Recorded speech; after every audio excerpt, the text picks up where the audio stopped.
How you guys doing today? I'm Webtoon King, and today I'll be doing a chapter review of Jujutsu Kaisen Chapter 151. First thing first, before I start this chapter review, I'm gonna start off by saying, why they gotta do my boy Naoya like this, man? I know a lot of people don't like Naoya, but he's one of he's one of my favorites because he reminds me of Toji. And remember, I told you, motherfuckers, like for the past every chapter Naoya shows up, I always told you he remind me of Toji for some reason. I even made a theory that he was a fanboy of Toji, and this chapter proves my theory, quote unquote. I ain't have like a theory video, but like if you look at all my chapter reviews where Naoya was in it, I always say that he reminds me of Toji. He might be a Toji fanboy, blah blah blah.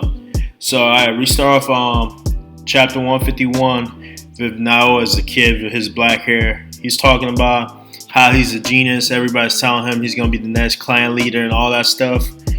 And then he's talking about the black sheep.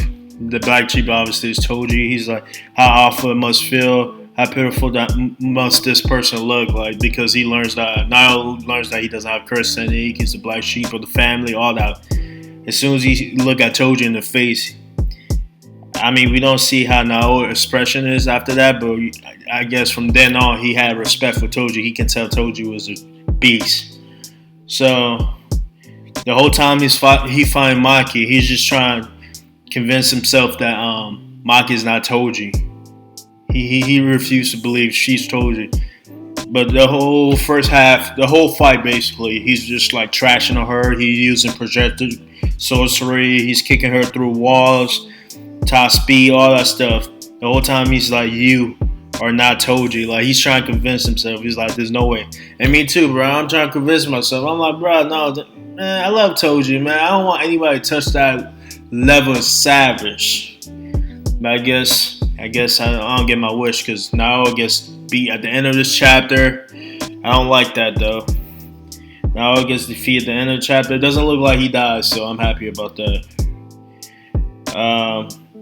Basically, the whole time Maki's on the floor, he's like, no one understood Toji except possibly Satoru, so Gojo and him, basically. You know, he's picking her up, throwing her around. She's like, and he's like thinking to himself, the one who stands with them is me. So he's talking about Gojo and Toji, and he thinks he's in the same level. Obviously, he's not, but he's just talking right now. And then it comes to a point where Maki is like, this is bad. Like she's like, this way of fighting is not gonna get Naoya, so she has to think of a different way. When Naoya's going top speed, Maki decided to do a summer wrestle style to grab him. So now it's like, all right, so you want me to come towards you, like straight on. So now it does the opposite. He goes around her, goes from the back, tries to kill her. He's thinking to himself, she's an imposter. She can't be Toji the whole time. He's moving top speed, and then somehow Maki figures it out, turns around, punches him. And while she's punching him, he's like, imposter. And you can see her fist imprint on Naoya. And she's like, sorry, say that again, would you? So that's how the chapter ends. Like I said, I don't like the way the chapter ends because I'm sorry. I'm sorry. I know a lot of people don't like Naoya, but he's one of my new fan favorite a little bit. He's number 3 after Toji Yuta. I mean, he's 3, yeah. So I didn't want it to end like this because it's starting to look like he's gonna be like a Jogo type of character. That like Jogo, until he died, like every fight he had was against strong people. He fought Gojo, he fought Sukuna, but we know Jogo is a strong opponent. But every time he's taking L's, I don't want Naoya to be that character where he's a quote unquote strong character, but he's always losing. He's always getting matched against people. So hopefully after this fight he can like go back, train, whatever. Maybe I also have a little bit of theory. It's not really theory, but maybe he's gonna start using weapons more like Toji, like because he's such a Toji fanboy. Maybe he trained up with weapons, but the more and more he grew up, the more he grew up with his family, he he started looking down on weapons. So maybe now that he's quote unquote lost to a girl, maybe he's gonna be embarrassed enough to be like, all right, since I'm losing to Maki now, I gotta start using weapons. And maybe we see him in the Cooling game or afterwards, because he's gonna have, because she did kill the whole clan. I know a lot of people say they were trying to kill her, but she only had proof for Ogi. So like I said last chapter, the other families are gonna have to get involved, because you can't have someone just go around killing the whole clan. Like, and from what we know from Nao's backstory, he has older brothers, and it doesn't look as, other than him, I don't see any of his brothers that was there. So maybe they come linked with Naoya.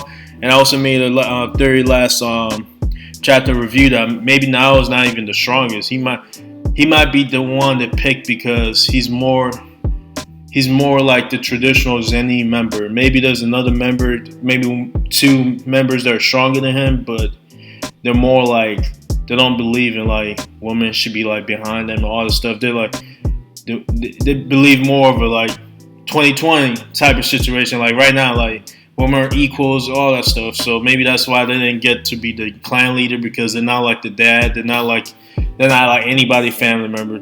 So like my theory is that the brother's gonna link up, even though they don't agree with the family. She still killed the whole family. So and the other clans are going to get involved. Like the Gojo clan, I don't think Gojo is the only member of the Gojo clan. They're going to have to get involved. The Kamo clan is going to get involved. This Cursed Peach clan, I don't remember his clan name was. They're going to have to get involved. And so far, that's the only clans we know of. Maybe more get involved. Maybe to send people to a cooling game to get Maki and kill her, because it's not good news for like a random crazy person. Even though she's not crazy, but she's going around killing people. So maybe other clan members send her like, maybe they're like teens to go to the cooling games to take care of the situation of Maki. And I don't know, is where Maki's gonna die in the cooling game, or they're gonna have to like, I don't know, she has to get punished some way, because there's no way there's some people that had nothing to do with this, so she has to get punished some shape or form for just killing people that had nothing to do with the situation. I know like the three main leaders had something, but she only really had proof for one. So I don't know, maybe they just let it go because Gojo gets released. But then again, like I said last chapter review, for Gojo to get released and say fuck no, he has to be a dictator at that point, because Maki didn't have proof of anything. She just wanted killing.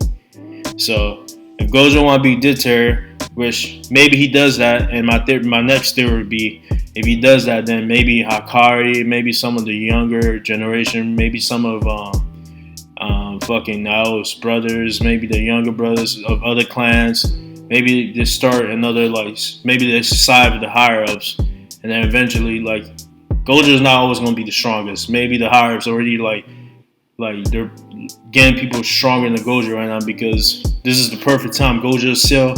So maybe by the time he gets out, he can't even do anything anymore, because there's going to be someone stronger than him. Or maybe, like I always say, I feel like some of the younger ones are going to turn against him, because for him to do this, he had to strong arm a bunch of people. Like, think of it, because there's evidence of her killing the whole clan. So she can't be like, oh, I think they were trying to kill me. I think it's not an answer. So, like I said, hopefully, he doesn't go there. Maybe Maki just gets killed off, because if Gojo steps in, then that's going to be a whole nother he's going to have to be a dictator. He has to force his way in. And by him doing that, people are going to start switching teams now. Maybe Hakari. I don't know why I always say Hakari. I want to like that character, but I feel like he's a gambler, so he's kind of one of those characters I have a feeling that he might just take the higher up sides, because like, you know what? I don't like people telling me what to do, and since Gojo is going to be forcing his weight around, that's the only way Maki don't get punished. I promise you guys. There's no way she just goes away unless she dies. There's no way she just like kill a whole clan and people are fine with it. The other three clans that we know of is going to have to deal with this some type of way. But like I said, I don't like how it ended because now it's looking like now it's gonna be that Jogo character where he's strong but he's always losing. I don't like that. So hopefully now it's like start using weapons. I always said that he reminded me of Toji. If you start using weapons, I'm gonna start liking this character a lot more. He might even be my number 2 because Toji is my number 1. Toji, Yuta, and now I know a lot of people are not gonna like that list, but hey, fuck it. I don't give a fuck. So go comment down below, like this comment, blah blah blah, wherever you guys want to do. Tell me what I can do better. That's the end of the chapter review. Blah blah blah.